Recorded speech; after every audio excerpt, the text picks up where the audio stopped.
Hello అండి, welcome to వందు vlogs.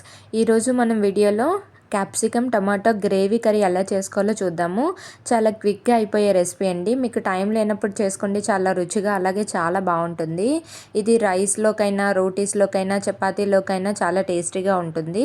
ముందుగా stove వెలిగించి ప్యాన్ పెట్టుకొని పోపు దినుసులు ఉంటాయి కదా, ఆవాలు, జీలకర్ర, శనగపప్పు, మినపప్పు వేసి వేయించాలి. ఇప్పుడు ఉల్లిపాయ, పచ్చిమిర్చి, కరివేపాకు వేయాలి. ఆ తర్వాత అల్లం, వెల్లుల్లి కూడా కొంచెం దంచి వేస్తే చాలా టేస్టీగా ఉంటుంది.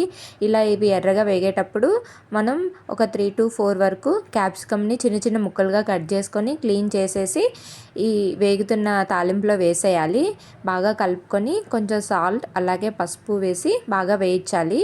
మూత పెట్టి 5 to 10 minutes వరకు మగ్గించాలి. ఇలా మగ్గిస్తే క్యాప్సికమ్ అనేది కొంచెం మెత్తబడుతుంది.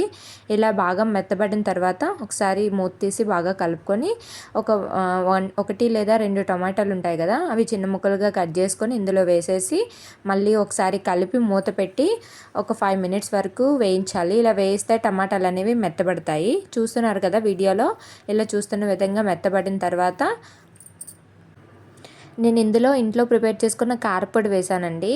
అదేంటంటే శనగపప్పు, మినప్పప్పు, ధనియాలు, జీలకర్ర, కొబ్బరి అలాగే పలుకులు ఇవన్నీ కలిపి ఫ్రై చేసి అలాగే ఎండుమిర్చి కూడా వేసి కొంచెం పొడి ఆడేసి అది ఎప్పుడు నేను స్టోర్ చేసుకుంటా. ఇది కూరలో వేస్తే చాలా టేస్టీగా ఉంటుంది. సో ఈ ఈ పొడి వేయడం వల్ల ఈ కూరకి చాలా టేస్టీగా ఉంటుంది. ఈ పొడి ఈ కూరలోనే కాదు ఎందులో అయినా వేసుకోవచ్చు, చాలా టేస్ట్ వస్తున్నాయి కర్రీస్ అన్నీ.